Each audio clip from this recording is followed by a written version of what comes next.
Intro. It's intro time. Shush. Everyone shut up.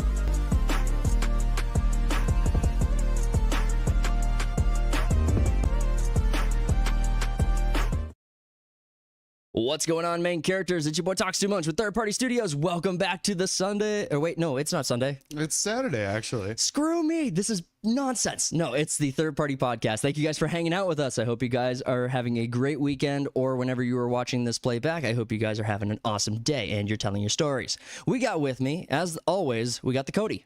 What's up? And I hope you're having a midday. Hope your day's basic as shit. Yeah, just another day. I hope it's casual, like not even like eventful in a good or bad way. I hope you're stuck inside all day. Like your life is purgatory and you're just a part of it. Just the mundaneness. No, just wake up, look in the mirror, like, this is my life. So we started the conversation right as the stream was starting, and I kind of want to finish it. The idea was we were talking about like music artists who you hear music artists' careers end, and they never really like taper off. Like you have banger after banger, and then their albums get better and better and better, and then gradually just get worse and worse and worse, and then they become irrelevant. No, they seem to me to end on a high and then just vanish from existence. 10 years later, you're like, oh damn, that was a banger. Where'd that one go? So, yeah, it started off with me going, remember Mike Posner? I remember Mike Posner. Yeah, because he had like early 2010s. It was just nothing but Mike Posner on the radio. Right. And I was talking about, I was getting a haircut the other day, and I have hair.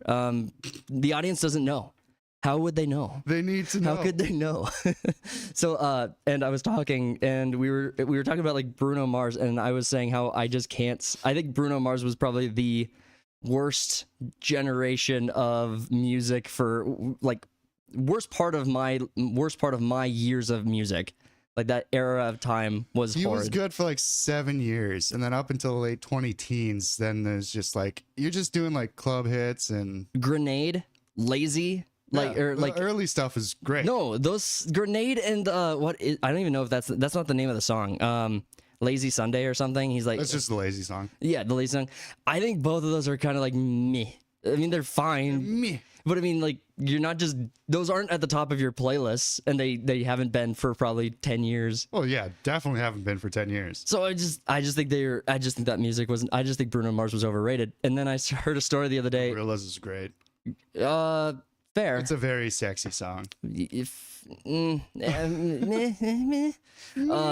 Oh, do you remember Macklemore with Thrift Shop? And I think he had like one or two other songs, and then you had Well, that would have just been like, yeah, that would have been just post high school. yeah. Yeah. What was it? That was at every party. Was it LMFAO who had the Party Rock? Party Rock, Yeah. Shots, yep. Yeah. So it's like these people, they ended on a hit and just vanished from the ethos. Like they're just nowhere. Macklemore stuck around for a while. He started doing gay stuff. That sounds about right. That sounds about right. I mean, that's pretty hard fall off. Unless you were already there, in which case, hey, it's all uphill. Journey's going up, except for Pride Month's kind of like your corporate parents have kind of abandoned you. Yeah, they went we'll for get to milk. that, but Yeah, they went over milk, and they're not coming back. We'll wait to see what Target does. Dude, we are gonna talk about this. Before we jump into stories, I just want to tell you guys we appreciate all of your support. It's been an awesome week for the channel. We saw a lot of you guys really like the videos we posted the other day, and a lot of new people joining the channel. So really want to say we appreciate all your support. If you are new and you're watching this back, just consider subscribing. It's free. It's the best way you can show your support. We are trying to grow the channel. We have a lot of projects that really count on the channel to kind of get a little bit more self-sufficient. So if you guys could help us by helping us grow, they would mean a lot. Really appreciate the support. Don't forget to smash the like button. Comment below what your favorite topic we cover today is, and if there's any topics you want us to cover in the future. And now I want to go warming up. Let's warm up a little bit. What has been your nerd week? What has been nerdy about your week? warming up, huh? Tell me about it. Just hit it up. I just hit it up. Well, Mobland finished on a very high note. Dude, hard, strong, well done. Good recommendation. High recommendation. High recommendation, yeah. Because you were on me for a while about it. I appreciate it. Honestly, genuinely appreciate it. Yeah. Thank you so much. You're great. I wouldn't be saying it week after week if I didn't think it was great. Yeah, I mean, I'm the same, but I think I recommend things that are actually really, really good, and then they're so categorically outside of what's like your tastes. They're mostly anime. Well, I mean, a lot of them are, Yeah. but I mean, I'm trying to think of a recent example. I can't think of a recent example of something I've thrown at you that wasn't anime, but so I mean, we'll just say that. But Well, I'm also finishing up Andor season 2, and it's actually pretty fucking good. yeah, Which surprised me because it's Disney Star Wars. it's like they have one. It's because this is why Disney frustrates me so much, is because they can't claim ignorance on what is and is not good storytelling, Right. because they can do it, and then they just choose actively not to. I think it's all the shows where the higher ups just like sign off on something, and then they're like, "Yeah, go do your thing. We'll be over here." They're not interjecting at all. Is Kennedy involved in Andor? No, I mean, it's mostly all Tony Gilroy and he's like his brothers or whatnot. There's like a Dan Gilroy and whatever. But you got Andor on Disney, and then like a bunch of stuff on Amazon that they weren't meddling with that were great, like Terminal List and Yep. Reacher and Oh, stuff like that. that's the good shit. Oh, tell me more. Tell me Tell me more. more stories. And then Paramount's just putting banger after banger, or Paramount is putting banger after banger out. Yeah, dude, but they are hitting so freaking hard on Paramount, which is the frustrating thing is that you can have all these amazing projects on Paramount Plus and still have the platform be like just dying. It's like no subscribers. They're losing out in the subscription war.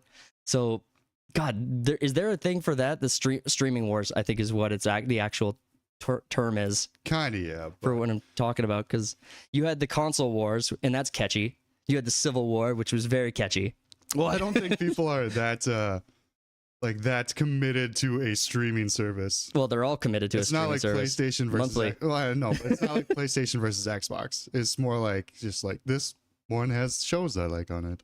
Yeah. It's not like I'm gonna ride and die for it. Well, you made this point last week, right? It's like we are slowly going back to the age of cable, where now you're going to have packages of streaming services.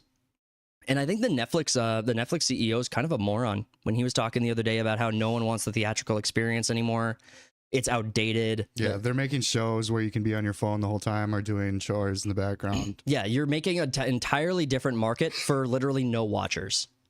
Literally, no one's watching it. You could They're doing save something else. Well, you could save so much money if you were Netflix, if you took some of these projects and just made them audio dramas with like some moving colors on the screen. Like, do you remember? It's like a weird like Frankenstein version of Audible. Yeah.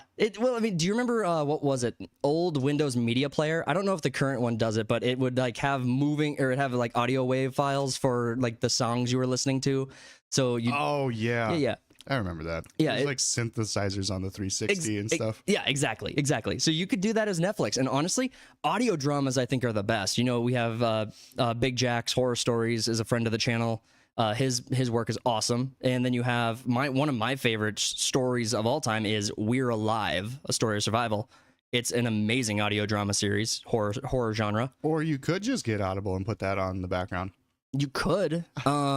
You could do that. Like I said, there's no. Then you can tell people you read. But this is my point. Without actually reading. Netflix is making content for no one and for everyone. So it's like nobody is actually there is no water cooler conversation around shows on Netflix anymore. I think the last one I remember was the show with the kids, Stranger Things. I think is the last major one I can remember. The Snyder stuff. Squid Games. Good point. Snyder's Cut or Snyder's Projects. The Blood Moon, which I think got canceled. The third project got canceled, or are they doubling? That wasn't like a water cooler show. That was just two really shitty movies. Right. I'm saying things that come up casual conversation wise. Like people will ask you, "Hey, have you heard of this show?" They're like these are names you've heard before. Like you and I will talk about Snyder, those movies because we're discussing it because it's culturally relevant. But otherwise, no one's talking about almost anything on Netflix. Not really, no. Not right now, anyway. So, season 3 of Squid Games is coming up next month or this month.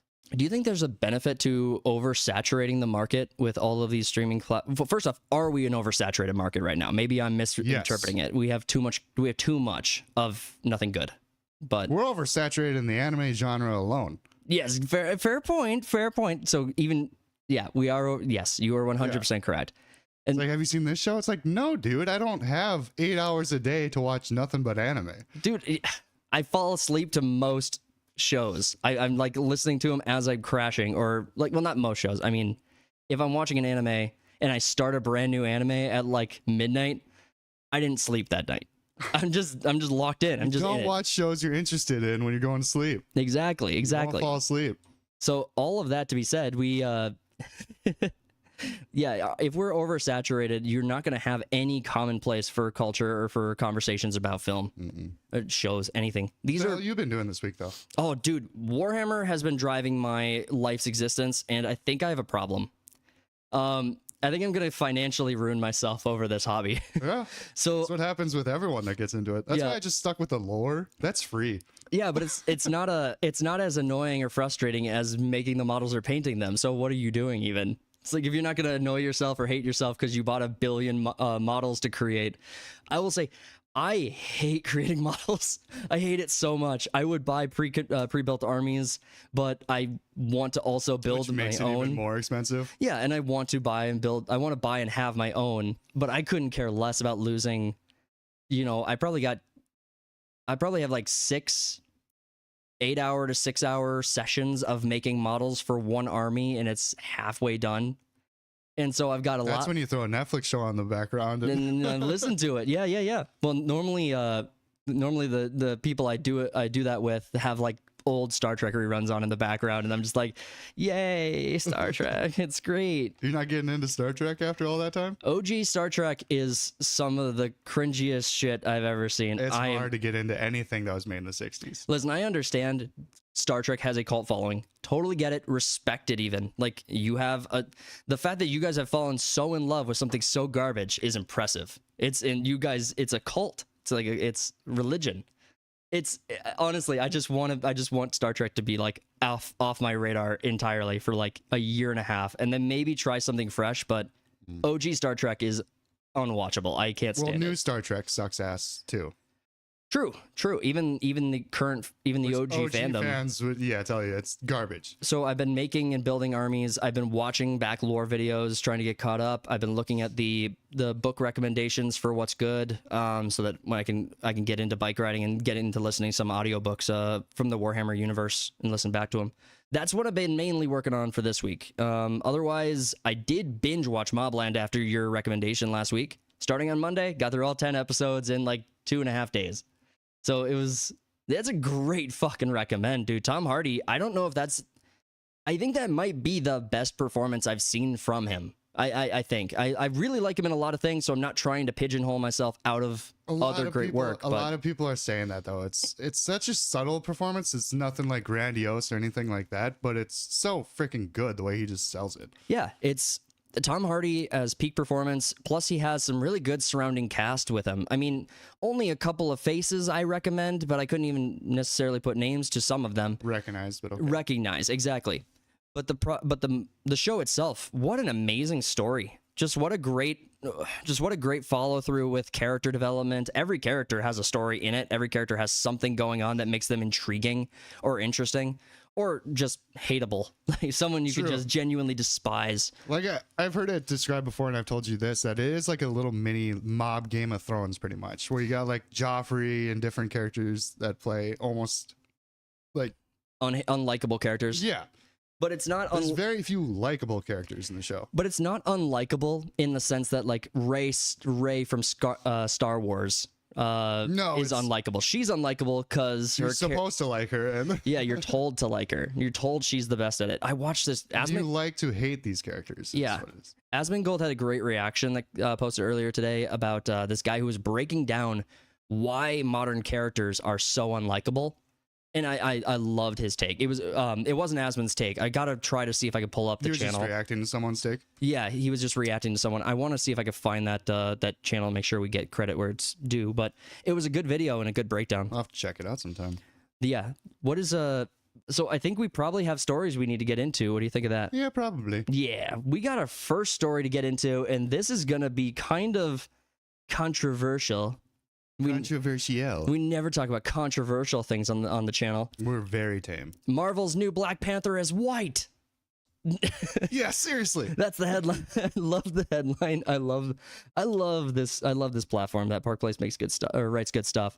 But Marvel's new Black Panther is white. What is your take on the headline out of the gate? Before we get into the article, which we will, you guys know, we will get into the article. We'll talk about it. Well, I don't know much about it. It's just in the comic right now or whatever. Yes. But being that Marvel likes to make whole movies out of characters that have only been in 5 pages of a comic book. Yes, we know We should make a Ironheart. movie.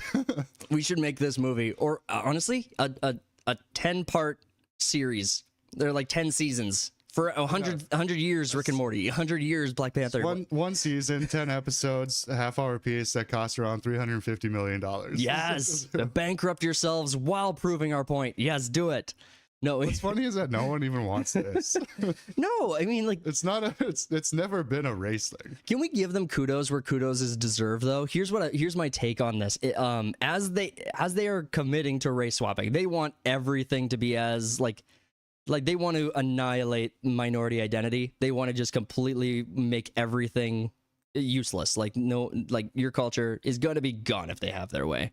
No, not white people, black people. Your culture is going to be just nothing. You apparently are everything and nothing at the same time. You are swappable. You're a checkbox to them.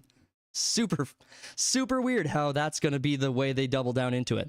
Now, my point about giving them credit where credit's due, they are doing what we've been complaining about doing the inverted way. So, I mean, if they continue doing it like this, that will be them playing by their own rule. They aren't doing the only white people can be race swapped. Yeah, but Only gingers. I'm sorry, not only gingers can be race swapped. Yeah, That's not how they're doing every it. ginger in Disney is now black, but that's not the point of this. No one wants this even. No one wants like, oh yeah, let's start race swapping black characters to white. Yeah. It's not what the complaint is. You don't want a Brad Pitt playing Blade?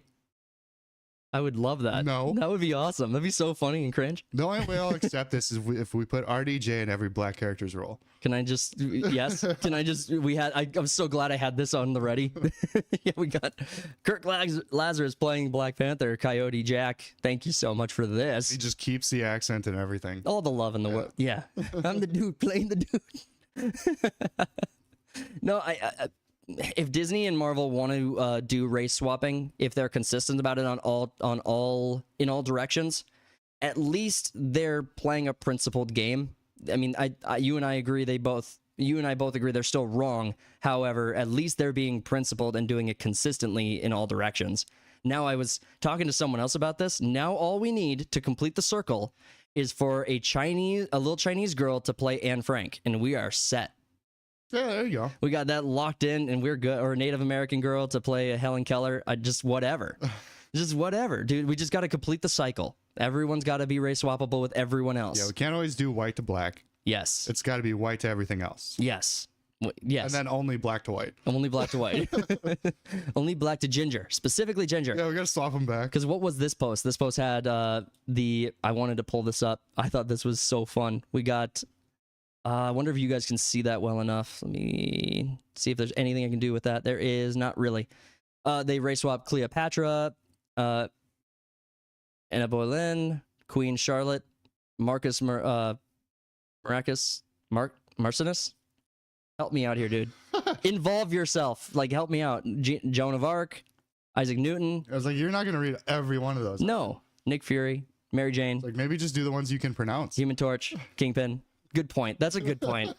That's a good point. I definitely committed. We'll just go to the latest ones. We've got Severus Snape, Juliet, Astrid from How to Train Your Dragon, Velma. That was a fun one. That was a fun one. Velma was a good one. So yeah, we've got plenty of examples of race swapping in the opposite direction. But Django, I didn't even know about that, but everyone loves Django Unchained. Django's where do you see Django? Towards the bottom right. Up one. Oh, okay, I got you. Quentin Tarantino. Yep, understood. So honestly, this story there's not a lot that's deeper to this. We ultimately have, if they're going to make the comic book, and it's King T'Challa's son, is my understanding of who the character actually is. So he's a little white baby, and then he becomes king. Really? Yeah. We'll dig into the article. I suppose we might as well just jump into it if we're going to start pulling in my mind, I just immediately went to, he's like going to be antagonist Black Panther. No, like Warmonger, but like, yeah. Starbucks boy. All right, so in the article we've got, in one of the most unexpected turns in modern comic book storytelling, Marvel has introduced a white Black Panther as the new ruler of Wakanda in Marvel Knights, The World to Come, Volume 1, Issue 1. 2025.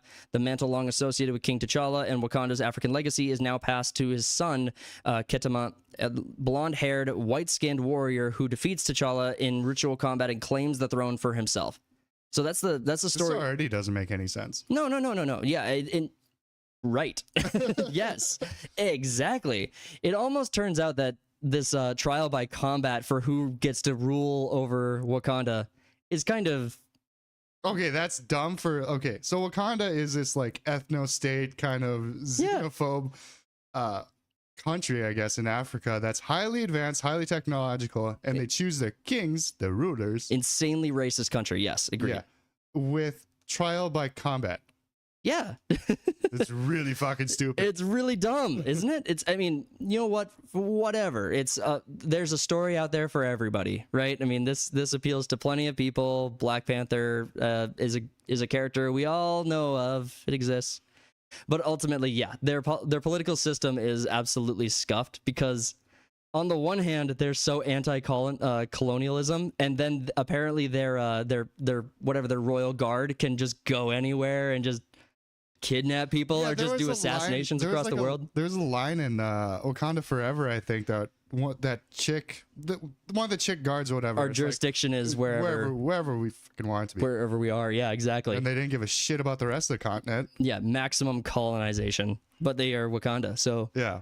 But it's black, so it's okay. It is, yeah. That's the level of hypocrisy we get out of that. It's okay because we do it. Mm-hmm. Honestly, fair enough. Turnabout's fair play. Did you see? I can't remember. There's this one movie with Pete Davidson, ironically enough, where this kid calls him out and he's like, "He didn't see Black Panther, or he didn't see Black Panther 2 or whatever." He's like, "What? No, I totally saw it." And he's, "What the fuck? I lost it." Don't lose it. Pete Davidson, Wakanda Forever. He's getting called out for it, and there's an angry mob that's getting on him.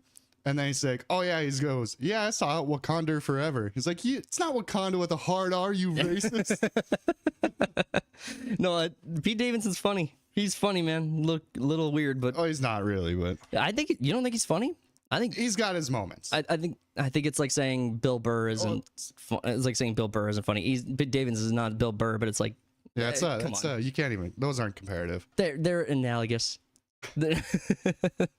Continuing the article, the move has already sparked widespread discussion across the fandom and social media, with many shocked not only by the storyline but also by what it represents in the broader cultural landscape of superhero fiction. I think that if you want to have a multiverse system in your comic books and your storytelling, I think the only way to do it is to have it be like there's white versions of every black hero and character that exist out there in the stories. I think that just sounds sure. Yeah, that's what they're saying. Isn't Earth 616 the main Earth? That's I'm pretty sure that's the one they reference back. I watched Deadpool and Wolverine again the other day. Oh, okay. Still funny. Yeah, I did hear you watch that. Yeah, it's still funny because I heard nothing but NSYNC coming from the living room. Yep. And so this is really a simpler conversation. It's if you're gonna do race swapping, if you're gonna be consistent about it, I'll give you at least a kudos of saying at least you are being consistent. That was my main gripe about it. Was hypocritical, but now it's not hypocritical if they're going to do it in multiple directions. It's still stupid. Yeah, your consistency is still retarded. Yeah, you're still doing a dumb thing, but at least you're not a hypocrite anymore. You're just dumb. Once. Yeah. Well, I mean, we'll see. More to come, hopefully. I like being represented in Wakanda. I just have a catalog called Whitewashed Comics, and then it's just a race swap of every black character. Dude, we got a list of one example, and I think that we got a whole book, and it's all blank pages except for on the first page is one line.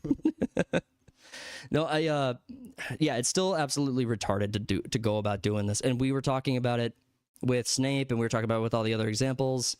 It's what was even the point of doing this? Was it really just checking boxes for you, or was it just, or did you actually believe that this was something people were looking forward to seeing a version of themselves in a story? Why would you want to see yourself in a story? You're not that special. I think it's to get headlines, and that's it. Ah, And the controversy going along with a white man ruling over Wakanda. I think that even they have to know that that's been hurting them more than helping them, though. I think about the best example that comes to mind is Rings of Power, right? Rings of Power, they did almost everything they could to make sure that there was diversity, tokenism, whatever you want to call it, inside of the show. And they made every effort to absolutely... Don Lemonless, yep. They made every opportunity, they jumped on every opportunity they could to make sure that this was not representative of Tolkien's vision and Tolkien's universe. And even still, you had a viewership, but you had all the Tolkien loyalists, the people who are going to talk about this show and hype it up the most, the people with 20,000, 50,000, 100,000 subscribers talking almost exclusively about Tolkien lore, or talking about games like Middle Earth games. The people who are going to hype up projects like this are not even involved anymore, not even paying attention to the show anymore. So I think it hurts far more than it helps, and I think they can't possibly think that that's not true. I don't know what they think. They don't even know what they think. They are retarded. I don't think they know what they're doing. But I'm pretty sure there's a Black Panther game that got canceled or something too recently. Yeah, you're right. EA had the project. Was it the Marvel 1943 with Black Panther and Captain America, or is it a different one? I think it's a different one. For some reason, that doesn't sound right. That doesn't sound right. I think it was an EA project, and EA had they cut a bunch of staff, and they canceled the project. Oh, so they canceled that and then make Black Panther white. Yes. Just in time for everyone to get really excited. just as you're starting to get all the attention and all the articles breaking around like Doomsday, Secret Wars, you got Fantastic Four coming out soon. Dude, I think they're releasing every possible news headline they can right now, just to keep Marvel relevant as Fantastic Four is coming up. Now, I'm not saying it's not relevant. It's obviously still huge. My point is that they need Fantastic Four to be epic at the box office. And even if I've heard a bunch of spoilers, and it sounds like it's gonna be shit. Yeah, I mean, that spoiler was like a year and a half ago. I had some hopes that could be good, but the more I hear about the movie, I'm like, oh, come on. Yeah. Oh, come in, guys. Oh, come on. But come on. And even with Superman coming out like a week before, I can't remember which one's first, but I don't care about new superhero stuff. I'm going back and watching old shit. Like right now I'm watching 94's Spider-Man, the animated one. Yep. And then you have the old X-Men movies. I mean, if you want to get on a nostalgia trip, jump into the old X-Men trilogy. It's not for nostalgia. It's because I haven't even seen the Spider-Man one. The Spider-Man what? The Spider-Man animated show? Yeah. Oh, well, yeah. It was on Saturday mornings and I couldn't watch it. Oh, that's right, because you were poor. You couldn't have the free TV. No. You couldn't. Because my family's religion. Oh, that's right. Religion's fun. Yeah. All right, continuing on in the article, set in the near future version of Earth 616, the world to come. Holy shit, I'm dyslexic today. I'm a little retarded. When aren't you? Throws readers into a Wakanda on the brink of collapse. The nation faces political unrest as the resistance group known as the Aquamarines attempts to overthrow the monarchy. Amid this chaos, T'Challa is confronted by a masked challenger, his own estranged son, Ketama. And so T'Challa went to the States and was sleeping around with some white bitches. Yeah, he was. He was slanging that around. He was all over. Hey, man, that's not my baby. That's his baby. It's like a Cat Williams baby's mama. Or whatever. Where he's in jail, and his baby's mama brings a white baby. He's like, that baby's white. That's not my baby. You're black. I'm black. Bitch, I've been in here for 5 years. That's not my baby. This is your baby. Dude, that's some of the funniest shit online when it's like practically impossible for it to be your kid, and then the women are just like, but it is your baby. I've been faithful. It's like, I love it. I've been pregnant for 4.5 years. Can I just say that in the middle of like political in the middle of like extreme conflict and the country's at war, or you're fighting a resistance group, it seems like not the ideal time to be holding trials by combat and just like flip-flopping leadership, because it's let's flip-flop leadership in the middle of a major conflict. I mean, Zelensky hasn't done it. What if the enemy comes forward and challenges you to trial by combat? Do they just win and then they're king now and Black Panther? Dude, what a hard victory. Do you have to be a citizen? How do you get your citizenship? Because they don't take anyone in. Everyone comes from Africa, so we are all descendants of T'Challa. Yeah. I don't know, maybe. I'm making that up for sure. But that's not my baby. Those are not my babies. No, but it's really dumb to have trial by combat's in the middle of a war. And if you're going to do it, because my understanding of They take his superpowers away too. yes, they have to take that away, and they have so many plants that they have to grow in order to get the Super Panthers. Well, they Super take it Panther away seed. to have the trial by combat. Yes, but the thought So is, it's so much easier to kill then. my understanding is that you bring could be your gun. challenged to a trial by combat at any given random moment, or at least that's what the movies made it look like. You could be challenged. That's how you filibuster. Yeah, you just keep challenging over and over and over again. It's like you have the right to challenge me, and so the trial by combat has to happen. It's like we're in the middle. We're marching. We're literally marching right now. We have to go all the way back. And we have to get the flowers. As long as you are a legitimate challenger, yeah, you can call them out. It's like right at Infinity War when Wakanda's getting attacked. It's like Wakanda forever, and then someone just challenges them right there. It's like pause. Breaking industry trends in the media landscape where legacy superhero mantles are frequently passed from white to non-white characters. Captain America, example, Miles Morales, Spider-Man, Ironheart. Marvel's decision to flip the script certainly stands out. For the first time in recent memory, the major superhero title has reversed the trend, passing a high-profile legacy from a black character to a white successor. And I'm here for it. I love it. It's great. I love being represented. No, I want representation in Black Panther's character. I can't see myself in Black Panther unless it's a white character. It's a white guy, but Yeah. he's blonde, so I can't see myself in him. Well, you're ginger, so I mean, And I'm not gay, even though it's Pride Month, so I can't see myself in him. yeah, okay. Now you're making shit up. We all know you see yourself in him. But it's like I'm gonna follow this if this comic book comes out. That's an if. What do you mean? My bet is that it's going to sell about 2,500 copies, and that's it. Well, it's issue 1. It's released. Is it released right now? Yeah, it's issue 1. I thought this was just news coming out. No, well, the news is about the thing. The news reacted to the thing that happened. The thing that happened doesn't come out because of the news. It's like, okay, so a movie, we talk about a movie for 2 years in advance before it comes out, or any other entertainment project. Fair enough. Let me go ahead a little bit just to make sure, but no, I'm pretty sure we're at the end of the... Fucking blowing smoke up my ass. Okay, here we go. What's next? So more details about Ketma, his legitimacy, and Wakanda's response to his rule are expected in Marvel Knights: The World to Come Volume 1, Issue 2, which releases July 2025. So Boom! It's not even out yet, bitch. that's Volume 2. We're talking about Volume 1. Oh shit! I only listened to half of what you said. Boom! Boom! I'm so wrong. Fuck. Let's break down the cultural impact of fan discourse. Online reactions has been swift. Some fans are praising Marvel for taking a creative risk, while others are questioning the optics and direction of the storyline. The phrase "White Black Panther" is lighting up across social media platforms, with responses ranging from curiosity to criticism. What's certain is that the story raises compelling questions. Is this my baby? No, I'm kidding. Is this a story about merit over bloodline? Is Ketma meant to challenge assumptions about cultural inheritance? Is the twist simply a narrative tool designed to provoke discussion? That's not my baby. That's that one. That's not my baby. Yep.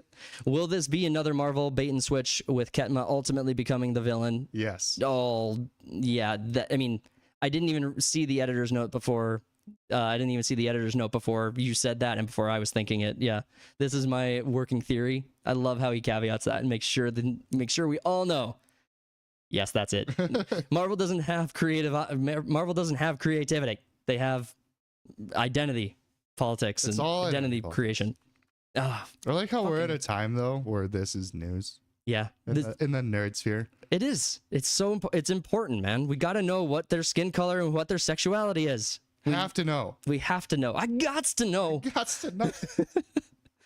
All right. Well, I think where we're basically at with this is whether this version of Black Panther becomes a long-term figure in Marvel storytelling or it fades into alternate continuity is still up in the air. But for now, Marvel has ignited one of the most surprising and controversial mantle shifts in recent memory. Yeah, that's 100% correct. This is... it's earth shaking. Well, there's not a lot to be said, but it is significant in the sense that, like, this has been the inversion of Marvel's trend that they've been doing for, what, a decade now? Longer? I mean, race swapping has been one of, like, Disney's bread and butter for years. It's like the only thing they know how to do is to switch and swap races. Switch and swap races. Switch and swap races. God damn it. This is gonna be a long podcast. I can't speak at all. No, I think we're basically going to see more conversations around this because this is another step towards normalization. I mean, we're just going to see more and more of it. The fact that they now open this door means It's already normalized. I mean, when Harry Potter casting was announced, we were like all betting. We were all putting our chips on Black for Hermione. yeah, because they did it in the play. Yep. That cursed child abomination of a play. So Yeah. it's like, and it's modern Hollywood. So they're like, yeah, there's gonna be some swaps. And you know what? If it's not consequential to the character's story, Snape is an example of one that actually really impacts and negatively hurts the story that they're trying to tell. Mm-hmm. I mean, but there's been other examples of it where it's been less impactful. I mean, still annoying and frustrating, and it's honestly, it's just like, hey, let's just put a person of color on the screen so that persons of color come to the theater. That's really not been the trend. I think everybody likes good storytelling. I mean, maybe I'm assuming. I might be making an assumption there, but I was under the impression everyone liked good storytelling. I don't know. Some people really like shit storytelling too. You know, fair enough. But fair enough. Some people are really proud of their crappy stories. yeah, it's to the point to where it's like, we know why you race swap or change the sex of a character. It's not like you have this alternative story to tell. You're just doing it because of social brownie points and look how righteous I am kind of thing. Exactly. There's nothing to do with the story. No. And if they knew how to tell good storytelling, maybe we'd have a little bit more excitement for upcoming projects like Fantastic Four. But I honestly, if this ever does make it to the theater, I would be really surprised. I think Black Panther 3, White Panther. well, we need Jake Gyllenhaal. We need Jake Gyllenhaal and Kirk Lazarus as different variants of Black Panther. I saw a lot of people putting Ryan Gosling as their casting choice. Yeah. There it is. There it is. Actually, we'll just finish up the story by going off Dom Luker's his post on X. Breaking comic fans are furious after Marvel revealed the new Black Panther is a white man. Marvel fans are in an uproar after the debut of a controversial new storyline that reimagines Black Panther's legacy with a shocking twist. The latest heir appears to be white. The premiere issue of Marvel Knights: The World to Come dropped Wednesday and introduced a new character named Ketema. I don't know how to pronounce it. Maybe that's because I'm privileged. Ketamine? Ketamine. Elon Musk, where you at? Whom T'Challa, prince of the fictional African kingdom of Wakanda and the original Black Panther. So, honestly, yeah, Gyllenhaal would be fun. Gosling would be fun. Put Timothy Chalamet in there. Timothy Chalamet would be fun. I would be all over that one. I would get excited for sure. This is Wakanda. This is Wakanda forever. He just plays his Paul. Can we have Arnold Schwarzenegger in there? Wakanda forever. That's horrible. That was the worst thing I've done on this channel. I apologize. All right, we're going to wrap that story up there. Marvel's new Black Panther is white. Yes, seriously. An article brought to us at That Park Place from Marvin Montenario. Great article. Appreciate the breakdowns. Cultural impact is obviously something we enjoy covering, so more to come on that. We'll keep you guys posted. Let's move on to the next story. We're talking about Pride Month, boy. We are a week in, and where are all my rainbows? This is my favorite month. This is your favorite month, Ginger Pride Month? Mm-hmm. Corporate America pulls back from Pride in 2025. No rainbow logos from big brands as June starts. So yeah, last week kicked off Pride Month. But where's the pride? Where are you? We want to see more of you guys. You crazy little kooks. I mean, we live in a smaller city, but I haven't seen shit. No, and honestly, I'm fine with that because I'm okay with it too. I mean, there's plenty of that stuff online. I don't even watch. I don't have any tabs. You can look at my history. I promise. There's no tabs. Not even over there. Don't look there. I mean, you drive down one of the main streets here, and there's nothing but American flags. So what is your take on the? Before we dig into the article, what's your take on the topic? Well, I'm surprised. I've seen a few when it comes to big corporations, like Burger King, I think put something out, and there's another one, but it's been very seldom. I'm surprised like Halo hasn't gone all in because that's what they do every year. Oh, they have though. Oh, they did? Yes. We'll get to that. Halo, Xbox, a few others. I don't want to spoil that. We're going to get into the article, but the ones that were noticeable for me were Discord. Like Discord's logo has been swapped almost every year that I can remember. And I was really expecting that. I was like, day one, it was gonna be like, oh, great. Rainbows. Gay shit again. Gay shit again. You gotta be gay for a month. God sucks. You know what? Honestly, it's ridiculous. It's stupid. Like, Men's Mental Health Month is also something I'm just like, no, leave them alone. They're fine. They're okay. They could bottle it up. You should check out Normal World put out a skit the other day called The Splurge, and it's Gavin Newsom is like the first female president and has issued a month-long mandated gay. And oh my god, that would be hilarious. Is good. Normal World is fun. They make some good shit. But you yeah, you had it was the meme was Trump was going to be in office and he was going to gender swap at the end of his presidency so that he would become female. So then he would become the first female president, and he would also identify as black, which would be funny. For like a minute, and then we'd all be like, "Oh shit, more riots!"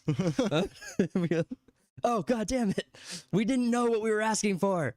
No, but Target, Bud Light, we had like the backlash from all of that has been honestly incredible. Bud Light pretty much learned their lesson. They picked up Shane Gillis as their spokesperson now. So, well, Target, I was not expecting Target to fold. I really wasn't, and not even because they still have like a small. It's like pushed back to a corner now or something. Get your gay shit over here, kind of thing. I don't go there. Yeah. There's nothing they could do that I would ever go back. Like I would never go back to a Target. It's like, why? What's the point of going to a Target? Exactly. It's like, and I don't know. But but what I have seen are stories on Target changing it up so that they have like American Pride. They have red and white, or red, white, and blue. You know our colors. I do know our colors. It's white and ginger. So it's yes, red, white, and white, red, and blue. They have a bunch of Americanized merch in the same area where they do the seasonal stuff instead of like rainbow flags and pride stuff. Get your tuck swimsuit.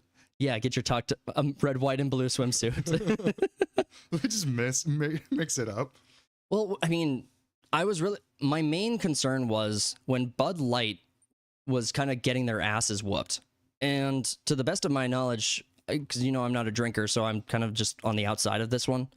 But to the best of my knowledge, Bud Light never recovered to their pre-Dylan Mulvaney controversy numbers. Like they're coming back slightly, but it's more of like, oh, I'll try that again. Who cares? It's not a big deal. Yeah, but it's like people that used to buy Bud Light and then were part of the boycott just got onto a different beer and have stayed on it. So. Yeah, it's like, why go back? What's the motivation for going back, right? It's like, and then you have Harley Davidson riders who do you remember when Harley Davidson and Bud Light were a part of the same chore together? Yeah, I barely remember that. That was weird.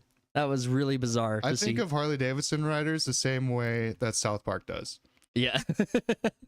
Which is really, again, weird that episode wasn't banned. Thank God. But yeah. Can't believe it wasn't. But yeah, South Park calling the F slur to a bunch of Harley riders who are riding down the street making a bunch of noise. Like, yes, I get it. It makes way more sense now. South Park was just ahead of it. South Park figured it out first. But they're like, oh yeah, that's what I've been feeling. But abandoning Pride Month was the last consequence I was expecting as a result of like the election and as a result of the Budweiser and Target boycotts. Well, financially, abandoning it is a smarter move than keeping it. It is, but it's like, all right, some Twitter people will yell at you for not having some rainbow shit in your store. But if you can expect, I mean, if you expect a business to be doing things that are financially smart, they would have never done it in the first place. They would have exactly. They never exactly. It's not like these people are the epitome of wisdom. Well, it's like marketing teams. It's like, it's not my money. Good point. That's a good point. That's a good point for sure. Let's dig in, because I think the CEO of Bud Light, when that whole fiasco came out, didn't know anything about it. Right. He didn't know. And imagine being the CEO, having one individual marketing person be like, I got Dylan Mulvaney. He's going to sell Bud Light. And the CEO's like, get Dylan out there. Who the fuck is Dylan Mulvaney? Someone's like, oh, fuck. That guy? Dude. So Dylan went down to Peru or whatever. He's like, I'm having such a good time. And then Peru comes out with like, basically, we don't accept gender ideology. There's only male and female. Well, the UK did it. Then you have Peru, I guess, was not I wasn't expecting Peru to be so based. Well, I didn't think they needed to say anything. I don't think that's one of their biggest problems over there. You go to a random village in Africa. This is the What is a Woman documentary. That was Where they have no concept of it. yeah. It's so weird. Like no, you have a penis or do you have a vagina? Yes, you're right. I God. think Arnold Schwarzenegger was in a movie in the 90s that had that phrase. Dude, I swear to God. Do you remember Ace Ventura, the first one? Oh yeah, Finkel is Einhorn, Einhorn is Finkel. Yeah. Einhorn is a man. That was a fun reference. So this isn't even the only article that's going to be relevant when we're talking about this stuff, but this is going to be the one we're going to be covering. But to just kind of point out some of the other headlines we're seeing right now, Xbox pushes Pride imagery on social media while PlayStation, Nintendo focus on video games. Halo bucks the trend with Pride cosmetics while the Reddit Halo subreddit bans men's mental health awareness month posts. And honestly, some of the posts are pretty epic. If you go back to X, we found a post here from Rainbow Six Siege highlighting it. It's this was from June 1st. So this was at the start of Pride Month. We got from Tom Clancy's Rainbow Six Siege. Awesome. It's okay to take off the mask. Strength and vulnerability are not mutually exclusive. June is Men's Mental Health Awareness Month. That's a fucking mouthful. We'd like to encourage you to reach out to your friends, ask them how they are doing, pick up a game together, and look out for one another. Dude, First of all, tell me that you don't know how men work without telling me you don't know how men work. Yeah. It's like if you ask me if I'm okay, I'm not talking to you. Yeah, fuck off, dude. I'm like, leave me alone. Cry in the shower like a grown-ass man with a beer in my hand. You cry? No, I don't think I have in a long time. For sure, I don't even have tears. I don't have tear ducts. I got them removed. I just wet my eyes with the blood of my enemies. But yeah, That's why it's in the shower, so I can't tell. dude. For mental health, just be healthy. Just, there you go. Problem solved. Clean your room. Sleep. Get plenty of sleep. Eat. Exercise. And when your friends call you a little bitch, lean into it. Call them an asshole or call them a fat fuck. Gamer words that we can't say. Yeah, go hard. Go hard in the paint. Tell your friends exactly how you feel, but worse.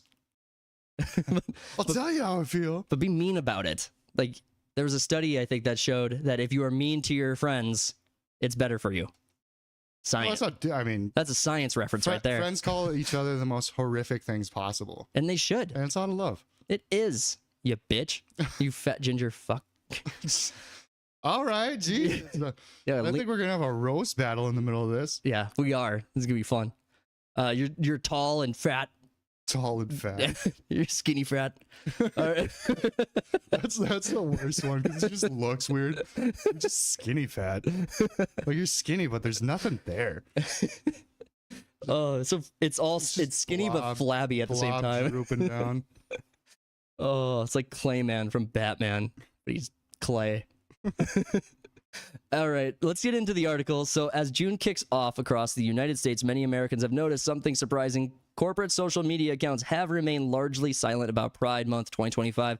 A weekend, yeah, I mean, this is probably about the point where you can look at it and say, what's going on? Where are you at? Like, it's a weekend or it's... Yeah, usually in the first week, they kind of go all out. And then it simmers down towards the end of the month. Yeah, you get really annoyed, really frustrated. You want to go, like, do some violence and stuff. And then you just let that settle in and then you bottle it up.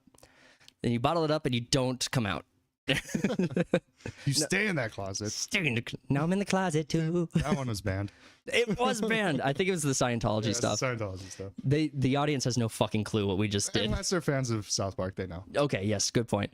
2025. In contrast to prior years where rainbow banners, themed logos, celebratory messages appeared in mass on June 1st, many major brands have yet to make any public acknowledgement of the month-long observance. Well, a month long of anything is a lot. Maybe they just want to clear the way for Juneteenth. This is when oh yeah, they go all out for that. Yeah, fireworks, not fireworks. Cookouts, barbecue. Everyone barbecues, not a race thing. Everyone barbecues. It's a fun time. What do you celebrate? How are you celebrating Juneteenth this year? What day does it fall on? It really depends on the day. I don't know. It's probably like the 12th or something. I don't know. I'll either be working or drinking. I don't know if it's. I don't even know. I guess it's a real holiday. We'll see. We'll see how commonly observed it is. But I'm not allowed. I'm supposed to I'm not allowed to celebrate it. I'm supposed to take my celebration and give it to a black person so they can celebrate it. That's how. It's on a Thursday. I'll be busy that day. I'm busy every Thursday. From now until the end of time. Oh, kind of, actually. This was observed on social media by popular streamer Asmongold. I didn't know he was going to make an appearance in the article. Check it out below. Oh, we got a video. We got stuff. How long is the video? No change. 2 minutes, 3 minutes. I don't know if we'll like watch the whole thing. Let's just get a few seconds into it and see what's going on. Come on. Dead air. Microsoft? Microsoft. No rainbows. change. No rainbows. Xbox. Or Disney. No change. Wow. Damn. Starbucks. No change. See. Google. Oh. Nothing. That's kind of gay. Oh, I suppose, yeah. I hold on. Yeah, let's see if he... Actually nothing. Well, he's not seeing Even the Google homepage. Yeah, I mean, it would be gayer. I mean, yeah, it'd be so gay. It'd be crazy gay. So, yeah, you get the point. Like, all these... That's off the top of his head. Like, just goes to 4 pages. There's nothing there. That's insane. I think Imagine Dragons did a concert where one of the guys held a... what's the blue, pink, white, pink, blue? Oh, Because that's not the pedophiles. all-encompassing one. It's the PDF file ones. Could it be? I don't know. One dude had that flag draped around his shoulders, and then the next dude had a Palestine one draped around his shoulders. Yeah. This is like one You big... guys are so unaware. You guys... Dude. So go do a concert over there, see what happens. Yeah, go have fun, man. I mean, I actually really like Imagine Dragons. I'm one of those guys where it's like, Nickelback, they suck. I love Nickelback, Creed, Imagine Dragons. I'm that guy. I'm not gonna be like, oh, yeah, I'll get on the bandwagon and start hating. Do you remember when Deadpool like had one of its first trailers out, and like for the first movie? I'm talking not Deadpool Wolverine, but like the OG Deadpool. And there was this kid who was like shit talking Nickelback, and then Ryan Reynolds as Deadpool just calls him out and is like, Nickelback had this award and this award. You're just jumping on the bandwagon. It's like you're just jumping on the hate train. I can't. How do you think they got so popular? Yeah, they were just good. Is it Chad Kroeger? I think is the musician's, the singer's name. Yeah. Then he had that surgery, and I don't know why he just never recovered like to the degree where he could do concerts again, or maybe I'm just not up to speed. I haven't kept up. So we got continuing in the article, companies that previously led the charge with high-profile campaigns, including Disney, Target, Walmart, Xbox, Microsoft, Starbucks, and Bank of America, have, as of June 3rd, not issued any Pride-specific messaging on their main platforms. Yeah, dude. That list is fucking huge. I'm okay with it going away. I am too. Honestly, I don't know why it was ever around. No, I'm gonna hang a flag at my shop. You just do the opposite. Dude, are we contrarians? Are we just like the people who like, I'm all fucking for it now, dude. You don't want Pride Month anymore? I just got into it. It's like you show up late to something, a craze. It's like you're the last guy wearing flannel. Still using fidget spinners. I just got my bell bottoms. While the month is still young and some posts may appear later, the absence of coordinated June 1st branding stands in stark contrast to what had become an annual tradition in the corporate world. For themed product lines to rainbow variant social media avatars, the first days of June in past years have often brought immediate, prominent like displays of absolute dread support. Sorry. Yeah. Oh, did you see? There was an airline that had rainbow colored like belt buckles. Yeah. And they had the I heard male, this the male, the female, the female, and the male, the female. It's like only one of these click together, dude. No, that's only one of them is gonna save your life.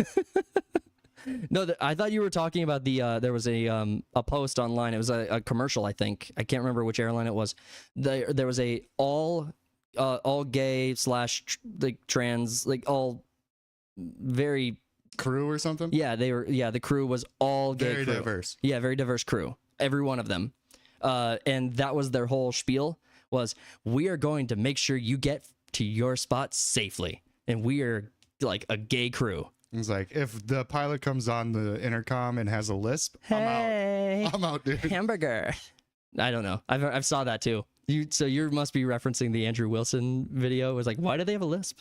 No, I didn't see it. You haven't seen that one? Oh, I thought that's the one you were getting excited about. You were talking about it the other day, getting into like Yeah, I went down a rabbit hole. But it's a big rabbit hole. All right, so a more subdued start to 2025. This isn't to say all companies have stayed silent. Sesame Street and the official Halo X account both issued brief Pride acknowledgements over the weekend, but their tone was noticeably more reserved than in previous years. Hidden, closeted almost. Isn't Halo dead?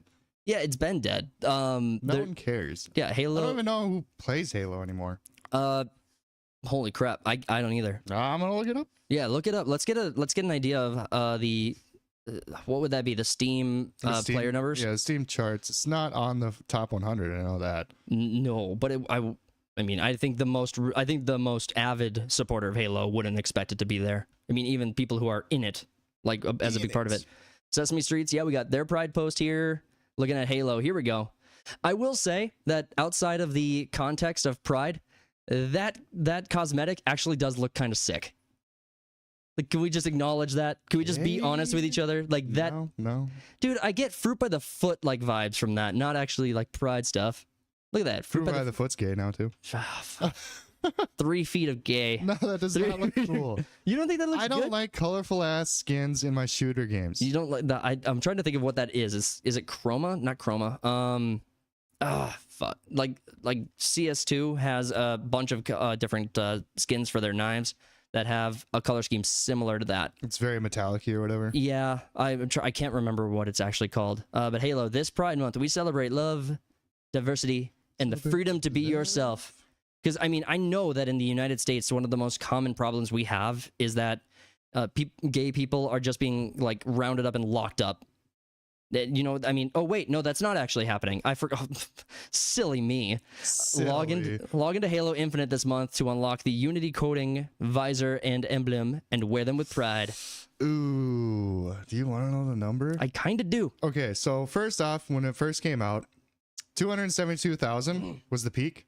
272. That's good numbers. Yeah, it's good. It's half of Marvel Rivals. Yeah.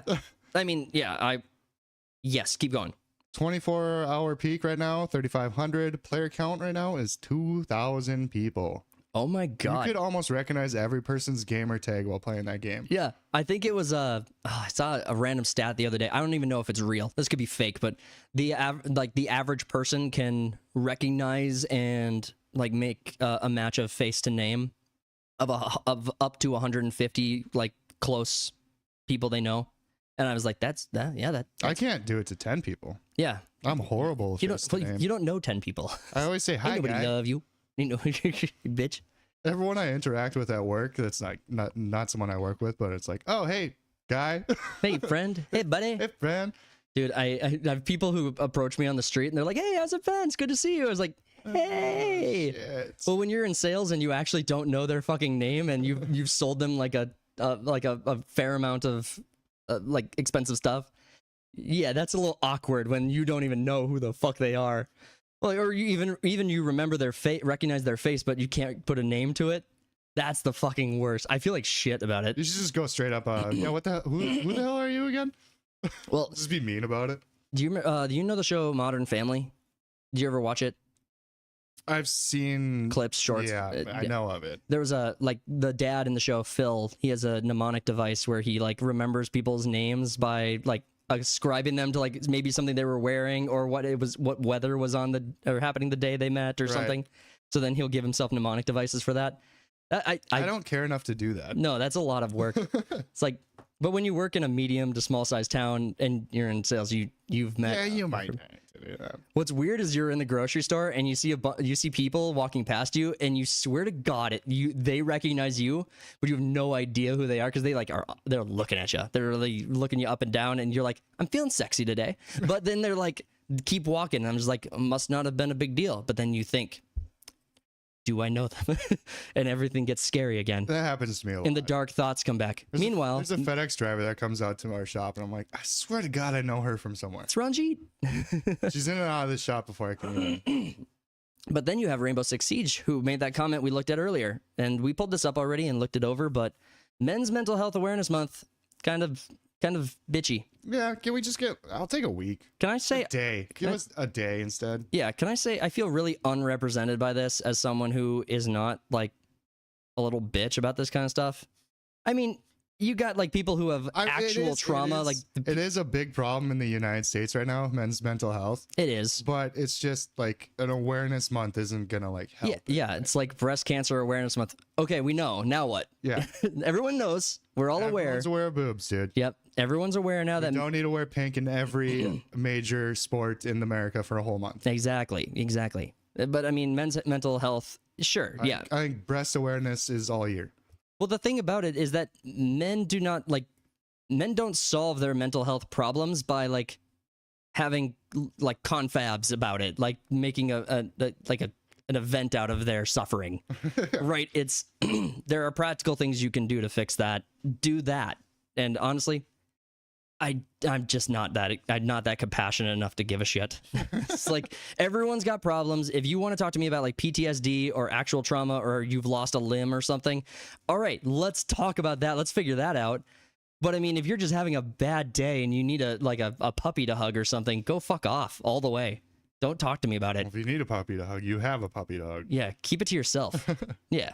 But what is behind? Yeah, that might sound a little uncompassionate, but it's only because it is.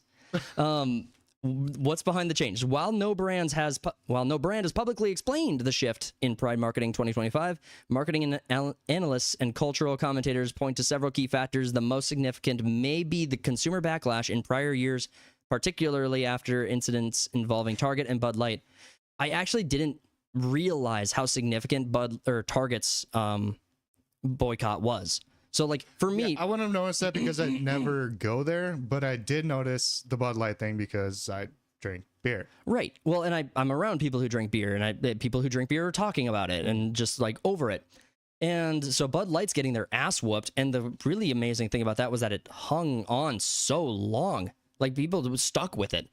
The right side of politics never has successful boycotts. It doesn't happen. And, well, boycotts in general just don't really last.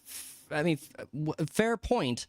But I am looking to like the old Twitter. I'm looking to like Tumblr. I'm looking to like the social media space where people were getting canceled and their entire like companies were being absolutely destroyed. Even on like local levels, you would have the local hate group like just going around to conservative like mom and pop shops and diners and stuff and being like, "You hate people of color. You don't want to suck a dick, you bigot," and getting them shut down. You don't want to make a gay birth or a gay wedding cake. You know what? Yes. Well, that right. It's like these boycotts these boycotts got businesses shut down. But I don't think there's been an equivalent comparison on the alternative side of the aisle. So that's my point. Well, I mean, the right generally doesn't go after small business owners. True. Yeah, that's true. It's corporations that are fucking up. Yeah. But I mean, if boycotts on the right worked, many other major video game companies would have gotten demolished long before Ubisoft like just failed at the margins for like merit. Yeah, that was just merit based. Yeah, it wasn't even the boycott. There was no like fan backlash that was like, "Oh, we're not gonna buy any Ubisoft games until you guys do this for us." Like, "Oh wait, no, your games all just suck. We're just not gonna buy them." I didn't boycott Ubisoft because of any message or anything. It was just too many games sucked ass, and I've played every Assassin's Creed, every Far Cry, and all this. I was a big Ubisoft fan. Even the worst actors in the Ubisoft debate were still wanting good video games from Ubisoft. We were just like, just give us good stuff. That's all we want. I just want another good Far Cry. You will have the slop, and you will love the slop. I don't want the slop. No, I want another Far Cry 5. Another one? Fuck that. Right. So Bud Light has... jumped ahead a little too far. In 2023, Target faced fierce criticism for a Pride-themed collection that included children's gender-affirming apparel and accessories, sparking boycott calls and viral protests. The realtor ultimately moved some of the displays to the back of the stores and pulled select items. Wow, we just solved it by putting them in the back? God. Now it's racist. It's racist now. Fucking Target. Bunch of bigots. The controversy coincided with a noticeable dip in Target stock price and led to tighter controls on future product rollouts. Bud Light, meanwhile, became a flashpoint after a brief marketing collaboration with Dylan Mulvaney, a biological male who identifies as female. So he's a man pretending. I think he's a theater kid that got lost in the role. Yeah, I like how there's been some comment. I can't go back now. Have you ever like seen a video that actually breaks down his like YouTube journey, like what he was doing on YouTube before the whole like transition Like thing? day one as woman or before that? Before that, Yeah. he was. This was all. I don't know what he's. Maybe he's psychologically deranged enough to just be in it now. But I mean, before he was just trying to do a bunch of different fads, trying to popularize his channel. Right. Fair enough. Kind of what we do, but we don't pretend to, like, we don't put on dresses and shit. It's like, and I don't pretend to like or dislike something. we're gonna need far more subscribers before I get on that bandwagon. We're gonna need a lot more. We're not even close. We'll get to 558 and he'll put on a dress. 558. Let's get one more, boys. Can I see if we get a big enough super chat? No, just kidding. The campaign, which included personalized beer can and social media content, triggered an overwhelming backlash from longtime consumers. In the months that followed, reports indicate that parent company Anheuser-Busch lost over $1 billion in sales, with some estimates suggesting losses as high as $1.5 billion, 1.4. Dude, that entire thing grew so fast. There was not a person who didn't know what was going on with that, which was insane. These I just looked at the Jaguar one and they didn't put anything up because remember that Jaguar commercial that came up? they had a gay car. That- Yeah, they had a whole car. That was their shtick, right? That was the advertising for it. You saw it for like. there was no car in the advertisement. It was just Wasn't there a glimpse of it, or just? DEI people. Oh, we are Jaguar. And then it We are- changed their logo, but it looks like it's back to normal too. So I don't know. If you look at the Jaguar logo in a different way, it's just a penis. Jaguar. It's just. All right, so the story continues going on, parental concerns and viral controversy. I think we all kind of get it that the Pride products, we just don't want indoctrination. I mean, against kids, like you don't need a gay R2D2, like it's fine. Well, the whole thing is pride, which I'm not a religious person, but that is the biggest deadly sin. Yes, let's get into the religious aspect of it. Like, there's been just absolutely, honestly, the church has even been much more like understanding of like The LGBTQ plus II people. the last pope. I think was even to some degree like trying to get some new rules or something pushed forward. Sounds like a movie with the death of Catholicism. Yeah. The last pope. The last pope. Honestly, It's just Rambo. yeah. Nothing is over. Oh, Rambo. What a good guy. What a good dude doing stuff. All right, continuing. Strategic pause follows the decision of the election. Honestly, yes, the election. We talked about it already, though. This was a really weird consequence to come from the election. And the right won the popular vote with the like 5 million additional votes. And obviously it's a lot more once you disqualify all the illegal votes that came in like late or I just. don't know what you're talking about. It's all fair. It's all fair. There was absolutely zero fraud. Zero fraud, no abuse. But yeah, so you had the politics of the whole thing. That was not what I thought was going to be what caused Pride to just be done. I mean, yeah, the boycotts maybe, but I was not expecting this to be the year. Because Kamala was basically running off of it, nothing but LGBT and women's bodily autonomy. Oh, and some of Trump's policies, right? No tax on tips, no tax on overtime was his policies that she just copied and was like, Oh yeah. yo, that's a great idea. That's a good idea. No wonder why I got 100-0 vote. This guy has a lot of great policies. You guys heard of this guy yet? She's gonna run off of his campaign. Just run her own copycat campaign. It's been done before. All right, conclusion. Will this silence continue? It's still early in the month, so just to kind of wrap that up, we're a week in now, and it hasn't changed in any significant way. We've seen maybe one or two more that have kind of come forward to put out a little bit more content, but yeah, June. If Pride Month dies out, and all of a sudden the LGBTQ movement has to be like, no, come out to more Pride events, do more Pride stuff. They have to start from scratch with all these major corporations again. Yeah, you gotta wait for all the parades to go on. Then people will be like, oh, fuck this. I just really don't think there's that much of an appetite for going around and going to parades where you see a bunch of like gay sex and men peeing on each other. I just don't think there's a lot of audience for that. This guy was like on the street during a gay pride, and he goes up to cops. He's like, is it cool if I just totally whip it out right now? And he's like, yeah, as long as it's not, and you're not doing a certain thing. Oh, yay. Like, oh, yeah. Fun. Thank you, guys. Fucking heroes. Mind me while I whip this out. Mind if I whip it out? I'll hang out with you guys and get a hug. All right, guys. That article, corporate America pulls back from Pride in 2025. No rainbow logos from big brands as June starts off. Another article from That Park Place and Marvin Montanaro. Great coverage. Thank you for the article. Really good story. We are going to be moving to our last story of the day. We're going to be talking about Keanu motherfucking Reeves, bitch. Keanu Reeves is not happy with Constantine 2 scripts, says co-star Pete Stormare. Stormare? Am I pronouncing that right? I always want to say Stoudemire, but that's like a basketball player or something. So Stormare, sure. Yeah. So, what is your take on Keanu Reeves, Constantine 2? Before we dig into the article, what is your take on the whole? First off, Constantine is an excellent movie with an excellent soundtrack. Yeah. It actually got me into like Perfect Circle and stuff like that. Mhm. Keanu always said that if he was going to return as any one character, it would be Constantine. Which there are people in the DC universe that are like, the Keanu doesn't make a good Constantine. One, he's not British. He's wrong hair color, all this, but they still enjoyed the movie for what it was. So yeah, I've always been down for a second one, but as the years have gone on, the more and more that I like something, I don't want any follow-ups on it. Well, especially if you got reboots where you have, well, and this would be a sequel. This would not be a a spin-off or like a reboot, for example.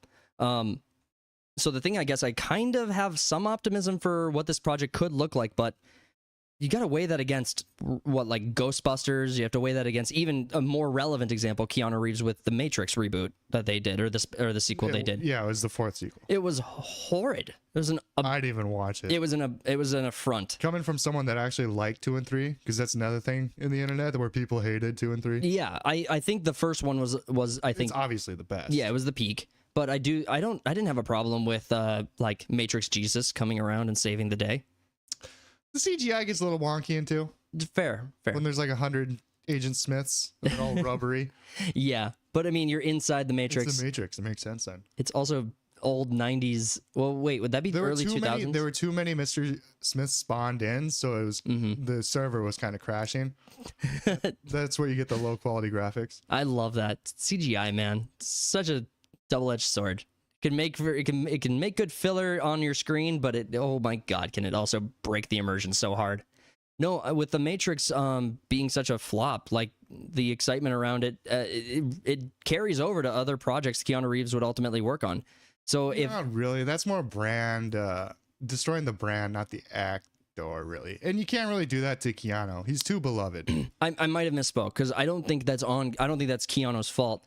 I think there are a lot of actors who they get their role in their dream, they get their dream role, or they get to go back to a project they were absolutely in love with, and then the writers or the director or the studio absolutely just butcher it. Yeah, it's the studio wanted a fourth, the director didn't. Yeah, it's the Wachowski sister brothers. Well, and then you had what was the other project that was like that? Joaquin Phoenix and the guy who played the director for Joker 2. Yeah, Todd Phillips. Todd Phillips, yeah. So it seems like there's a lot of directors who don't want to make movies. Yeah, that Joker 2 was slap in the face. Oh, dude, that was horrible. Yeah, he's just like, fuck the fans. Yeah. Fuck the fans, fuck the story, fuck the studio. But Constantine 2. Constantine 2, yeah. The story, if there's no Shia LaBeouf, what are we doing? True. Well, I guess he is an angel now in that universe. Yep. No, for a Constantine 2 story, I mean, there's so much lore for Constantine. It's not like you can't find a story to do, right? Without involving anyone else from the DC. There's plenty of other shit. Well, and, like big names from DC, I mean. Well, and we wouldn't want it to be different from the first Constantine. Right. We would want it to be a grounded Earth with no superheroes and shit. You just got real people. You got the monsters, you got the demons, but you don't have any superheroes flying around. You wouldn't want that in this. If you did Keanu Reeves Constantine at the center of a DC universe and you wanted to start doing something a little bit bigger, okay, let's talk. But yeah, you got to recast and you got to start over. Redo. Yeah, Keanu's just like a good fan pick at that like point. A DC Elseworlds thing. I wonder if I think the audience, you know how the fandom gets attacked so religiously by major studios, by publications and woke journalism. But they get attacked over being racist, or they just are like, they hate everything. I mean, this movie did poorly when it first came out, and then it became a cultural classic, or a cult classic afterwards. over time. Yeah, movies can't become technically they can become cult classics, but the only reason that movies back in the day, early 2000s, were cult classics is because they did poorly in the box office, but then DVD sales were through the roof. Yeah. And we don't do physical anymore, so You're not going to have another one, right? no, it's not going to be. It probably won't be another successful film unless Keanu Reeves' star power itself drives it, because its star power has gone nothing but up. Yeah. Throughout the years. Well, John Wick was obviously huge for his career. I mean, whatever people think about the movies, I mean, they're just popcorn films, they're just shoot 'em up popcorn films, but they actually are really well produced. They're really well produced. The acting that you do get in them is quality. Keanu plays the role perfectly, and the action is clean and fun to watch, exciting every time. So yeah, he's definitely had roles where he's been able to grow his reputation. No stories have come out of him, being a Bill Cosby or being an asshole. It's always photos of him just sitting on a bench eating like ice cream, or he's in the subway for some reason. Yeah, just hanging out with the homeless. Yeah, just chilling out, being cool. Well, and all the behind the scenes stuff where he just gives away a shitload of his money to the crew and stuff like that. Well, honestly, a likable guy, but like when I hear stories about that, I think likable, but then I'm like, hold on, something's You can be a little pessimistic about it. He's like, he's too nice. Something's wrong. Like in my life, I've met salespeople who just sell you the moon, and then behind closed doors, absolutely fuck you, just ruin your life, ruin your day. And I'm just thinking, they sell you, they make you fall in love with them. They're the best guy in the world. They get you to trust them with all your money, and then you get absolutely hosed for it. I don't know. I might be overstating my concerns about Keanu, because that's not what I think is going on here. But I don't know. There is something. You got like 30 years of nothing bad coming out about you. Yeah. What's going on? I can't go a year. There's periods of time where people don't say bad things about me. I didn't know that. But no, ultimately Keanu seems like a great guy. I've never heard a bad story about him, but also that could be his publicist just being ridiculously good too. He's got the best publicist in the world. Yeah, maybe. But Constantine 2 movie, whatever it ends up looking like, if they're not going to do it well, not going to do it right, just leave it alone. Don't touch it. I would not want a sequel if it's going to be a negative movie or a bad movie. Well, Keanu's pretty much got some power here of like, if he doesn't like the script, it's a no. So I think he's only going to do it if it puts out a decent movie. Like Tom Holland was saying that with Spider-Man, where you got famous enough where you can say no to Spider-Man scripts. So you do that shit. Yeah, especially if you're already cast, especially if you have a role that can't really change easily, right? Like you have a generational role. Like you are the Spider-Man for this span of 5 years, you're the Spider-Man for this span of 10 years, etc. Right, and if you're doing a Constantine 2 based off the 2005 movie and you recast Keanu, it's not going to do anything in the box office. Well, and especially to the point you were making earlier about how he doesn't even necessarily look or sound like a John Constantine that would be recognizable. So now all of a sudden you're just making a normal, typical John Constantine. But yeah, I guess I didn't finish my point from earlier about the woke journalists hating on the fandom. The point about Keanu not looking like Constantine or being British, so he doesn't sound like him, was pretty much instantly forgiven by the entirety of DC, and for a lot of DC fans, he is Constantine and everything else is the cheap ripoff. I wouldn't say DC fans. They still want that Constantine they from do. the comics. They do, but generally speaking, if you go to almost any Constantine fan, they're not like, Keanu's a piece of shit, bad Constantine because he wasn't blonde. True. And he didn't do the British accent well. Exactly. And I think I don't know. I've never heard a Keanu Reeves Constantine hater. I've never met one. I don't know that they exist. I think they're fake, like the Loch Ness Monster. Yeah, I don't know. I haven't heard anything bad either. No, it's one of those. Yeah, it's just a classic where you're like, God damn, that was actually a pretty good movie. Let's jump into the article, because the actual article story is an interview, and we got a couple of big quotes from Peter Stormare, where he's talking about Keanu Reeves Keanu Reeves. So Peter Stormare played Lucifer in the yes, original. Yeah, and he was awesome. We got that was such a good scene. That was it was good. I liked I like how they did that, because they could have gone a lot of different ways considering the IP they're working with, right? DC, hell with the DC universe. there's not a lot of like upright gentlemen of or people of like gentlemanly stature in the DC hell. So we'll see. But so Constantine's actor or Lucifer actor Peter Stormare disclosed some new information about why Constantine 2 is taking so long, positing that it is because franchise lead Keanu Reeves is unhappy with the script. A sequel to the 2005 DC Comics movie has been stuck in development hell for years. The last fans heard about the project, Reeves and director Francis Lawrence had pitched a story to DC Studios and were given a green light to pursue writing a script, but no further details have been made public. Yeah, that's honestly, I don't even know if I had heard that news before.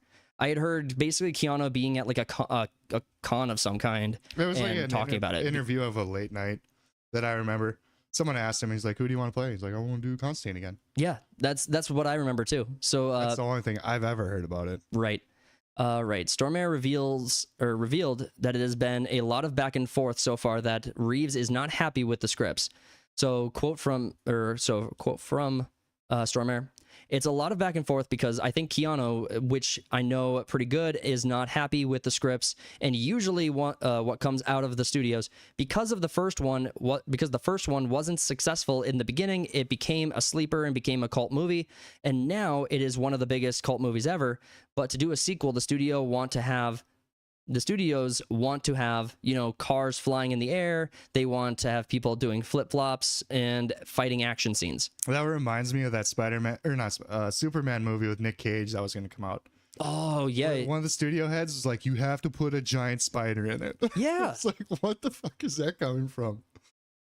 Well, I think when Nick Cage was considering the movie, didn't they have a few movies that were featuring large spiders that were kind of like in the atmosphere, right? I'm thinking like I don't know. There's like maybe an arachnophobia thing going on. well, like Eight-Legged Freaks, right? Like Eight-Legged Freaks. I think arachnophobia. I mean, just a couple. I'm not thinking there was like a slew of a bunch of movies about Maybe it. you just wanted a big ass spider. Dude, who doesn't want to see a big ass spider in the movie theater? I'm good.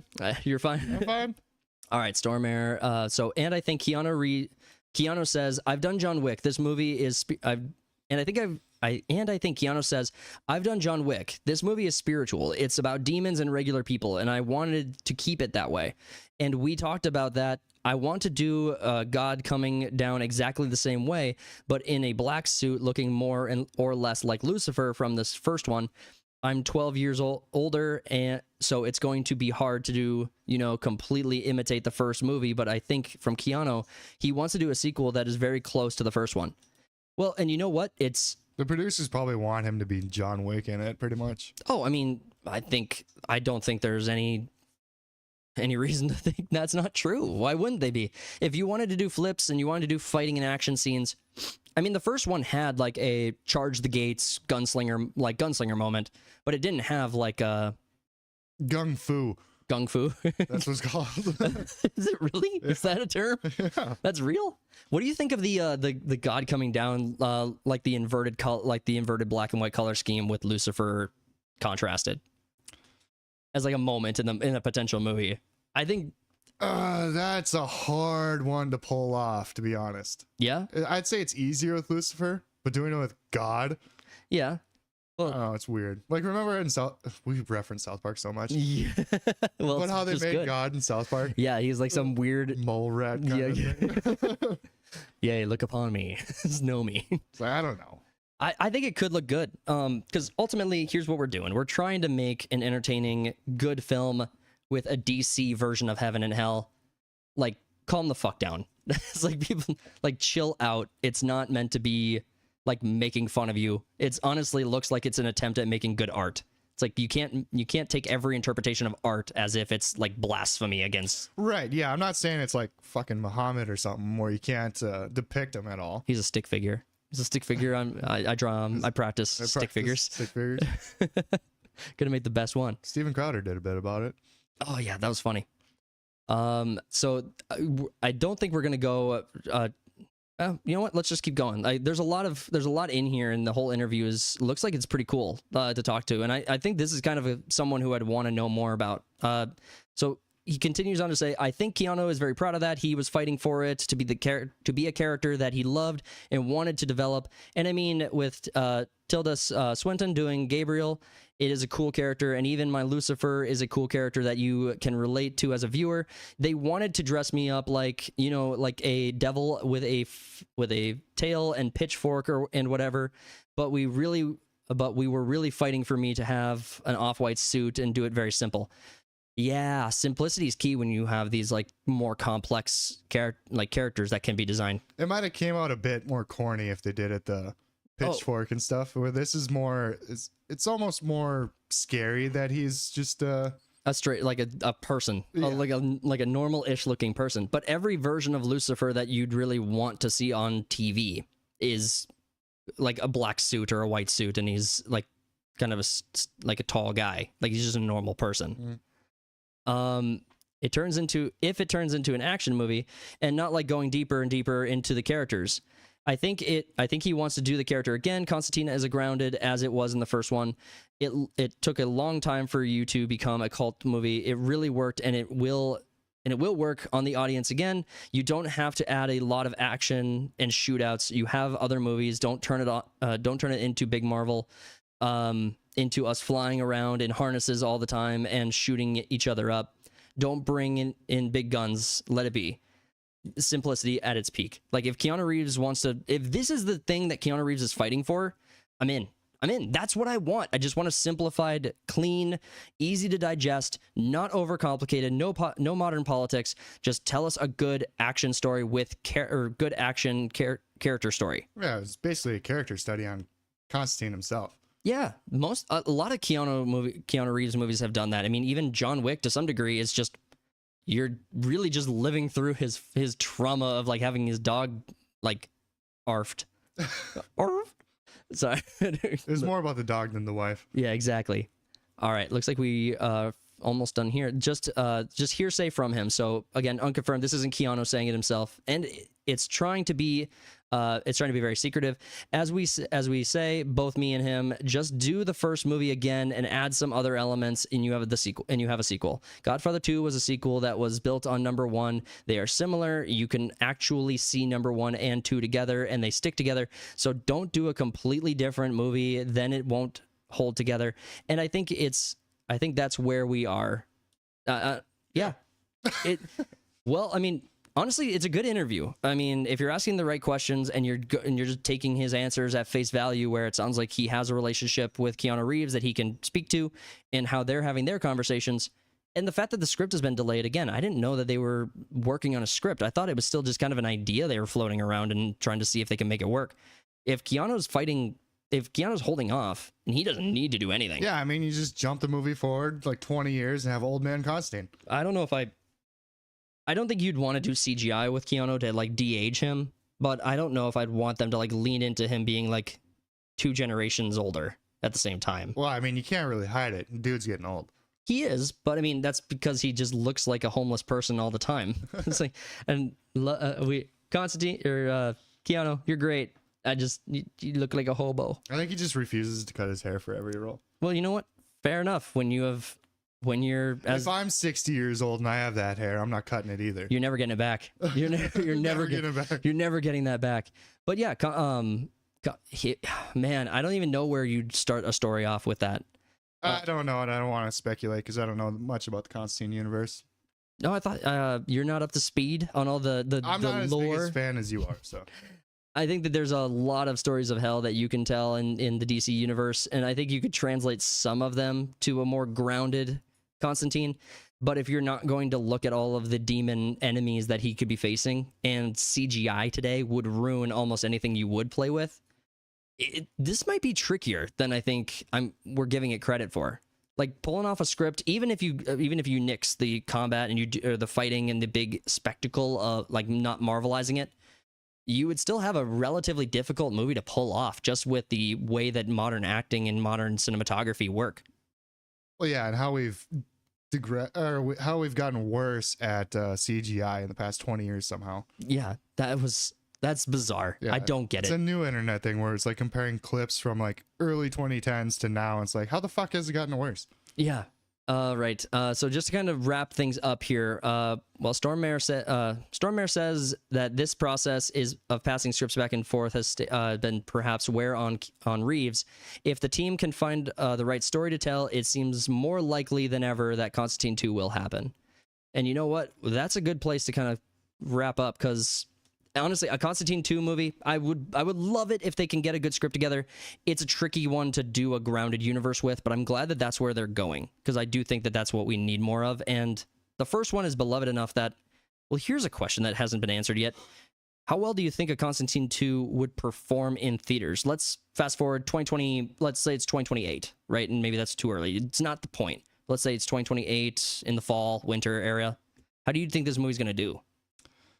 Well, it depends on budget, but you could easily keep it small, but it'd probably do 300 mil. I'm not saying it would do great or anything, but I mean, if it was an $80 million budget, that would be great. That would be huge. And yeah, Creator had a low budget. Do you remember the Creator, that AI movie with the androids? Yeah, I don't remember if that actually did well or not, though. Well, it didn't perform well in theaters as far as like get a lot of attention and have a blockbuster bang out, but it had a low budget with a really good return, like a really good payoff in return. So it made its mint. It just wasn't as big as the movie I think deserved to be. But yeah, the problem is just you inflate budgets up until $250-300 million, and then everyone's expecting it to be $1 billion movie. Yeah, please don't do that. This is not happening. Not with Keanu. Please don't do it. Don't do it, Mr. Reeves. All right, so the article, Keanu Reeves is not happy with Constantine 2's script, says co-star Peter Starmore in an exclusive interview with The Direct. Article written by Klein Felt. Good article, great breakdown. Thank you for the questions. Thanks for having him come out and speak to this, giving us all an update on Constantine 2. Guys, we are going to wrap it up there. We are an hour and a half in. It's been fun. But thank you guys so much for tuning into this episode of the Third Party Podcast. We are slowly closing in on episode 100, and we really appreciate, again, all of the support you guys have given the channel over the last few weeks and helping us grow. Keep up, please keep it up, and if you would like to, consider subscribing. It's free. Best way to show your support. Smash the like button. Comment below what your favorite story we covered today is, and if there's any others you'd like us to cover more in the future. Don't forget to tune in tomorrow for Sunday Slackers. We are going back into the back rooms. It's going to be an absolute blast, and we'll have the whole Sunday Slackers crew, so don't miss out. Guys, thank you guys so much for being here. We'll wrap it up there. Go tell your stories. Peace out. Bye. I tell myself that everything will end up alright. Just push yourself, test yourself, figure out what you like, and find your limits, don't be rigid, always work towards a prime. Surround yourself with open minds, people can change your life. A few friends with intent can help you feel alive. Find a passion, take some action, and with a little time, just be patient, make a statement, try to enjoy your life.